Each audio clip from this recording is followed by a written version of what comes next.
politicians, they're writing the rules, and they're rigging the system for themselves. We don't need people who are going to answer corporate special interests. People can't afford to live here. And that is about housing, healthcare, costs. Do you believe we need to change things in California, or do you believe we should let it go? I can't do it myself. We need to do this.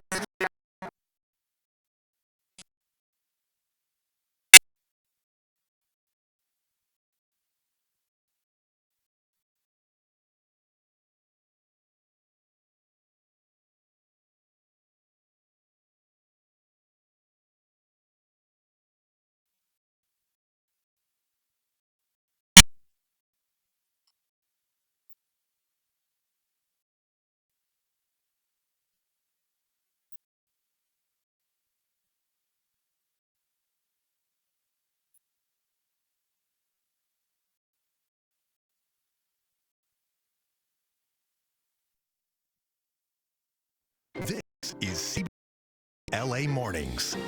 Welcome to CBS LA at 11 on Channel 2, simulcasting on KCAL 9 and streaming on CBS News Los Angeles. I'm Rachel Kim. We have breaking news right now, a brush fire on a Calabasas hillside. Assignment manager Mark Liu at the desk with an update on the fight to keep it contained. Mark, how are we doing? Really well, Rachel. They're calling this the Jasper Fire, and because of the very hard work of LA County fire hand crews and some precision water drops, firefighters say the forward progress of this fire has been stopped. Now, let me show you what it looked like when Sky first got overhead. This fire started around 9:30 this morning. This is in the northwest of Mulholland Highway and Las Virgenes, south of Calabasas. You can see the line of fire burning in this wilderness area. Very what they call light flashy fuels. That's dry grass. The fire burns very quickly through there.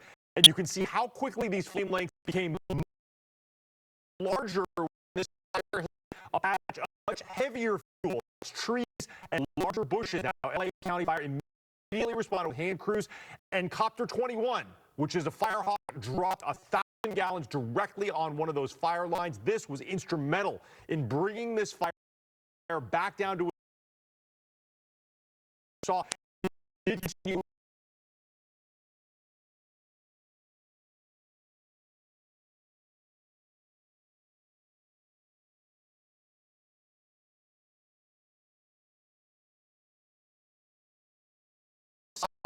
hillside in Calabasas. The good news is that we're in a direction.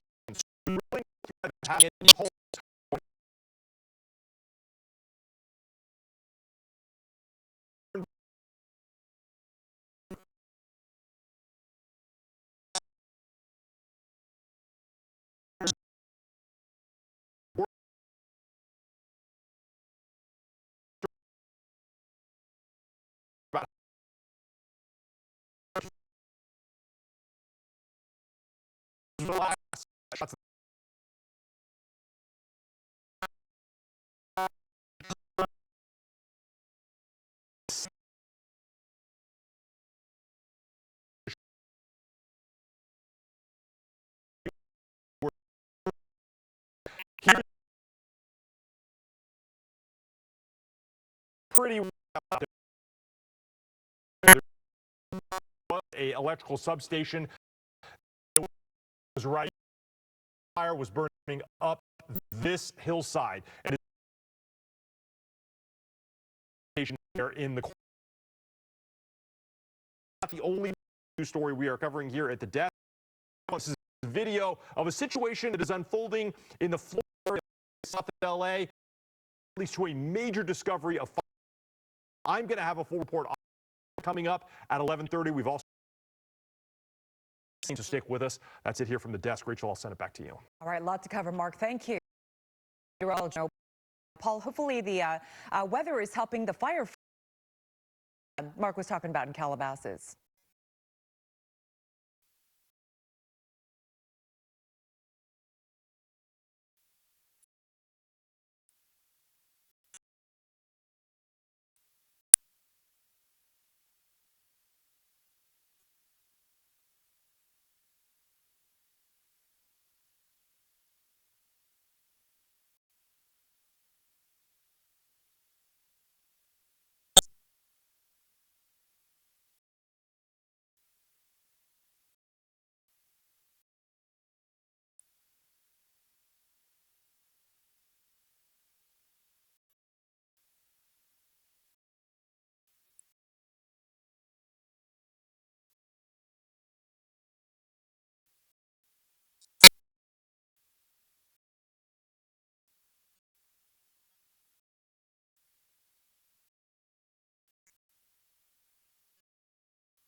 All right, Paul, thank you. All of that lifted. Chemical tank crisis.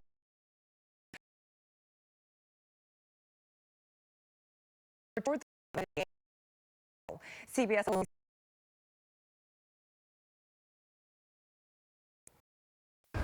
We talked to an official with the Orange County Fire Authority this morning, and he is safe to return to their homes. All their monitors and water monitors have been coming back clear, and no longer a chance of an explosion. But he says crisis. There is still a possibility of fire and a spill, but we've been able to mitigate and eliminate the possibility of or a levee as well. With the actions that have been taken over the last few days, and we have that explosion and that blast threat. So there is still a 300-foot radius around the chemical tank that needs to remain. The chemical is still there, and it is, whether it's still a liquid or whether it's turned into a gel or solid. But that MMA, as it's called, is still toxic and flammable. So officials still have to be careful as they figure out how to remove it from the tank and the two other tanks on the property at GKN Aerospace. Again, people who live in nearby neighborhoods in Garden Grove and Stanton can go home. But at a special meeting at Garden Grove City Hall last night, we heard how frustrated people are about how all of this has been handled. There is a lot more the city and the state and the government should have done for these people. It's shocking to me that a company using MMA for manufacturing was allowed into a populated area. It is the responsibility of every single member on this council, their power to ensure.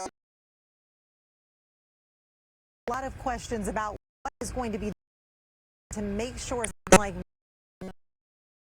again. In Cyprus, Tina Patel, CBS LA. Again, the remaining evacuation orders for about 16,000 people in Garden Grove were lifted last night. We've been at Wakeman Elementary.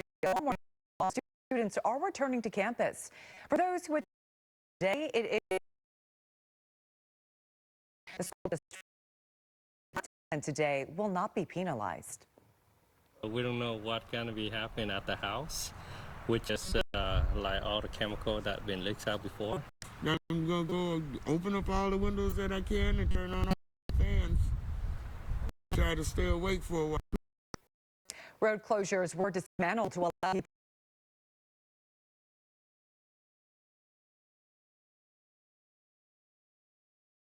people access to their neighborhoods for the first since last.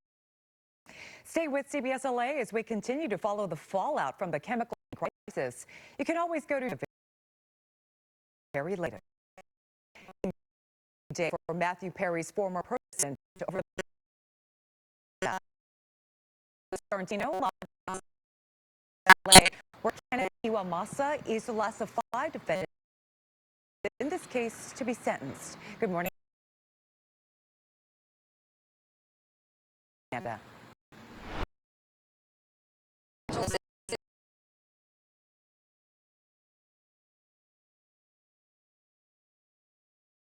This case that's been going on for years. As you said, he's the last of 5 defendants to be sentenced, but he was the first of 5 to plea. Now, operation are now ongoing. Was making about $150,000 a year for Perry as his live-in assistant and caretaker. Now, prosecutors say despite having no medical training, he injected Perry with ketamine multiple times a day in the days leading up to the actor's death in October 2023. According to prosecutors, on the day Perry died, Iwamasa gave him several ketamine injections, prepared the jacuzzi, then left the Pacific Palisades home to run some errands. When he returned, investigators say he found Perry dead.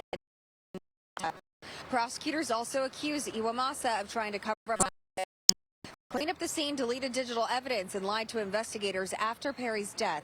Iwamasa later pled guilty to conspiracy to distribute ketamine, causing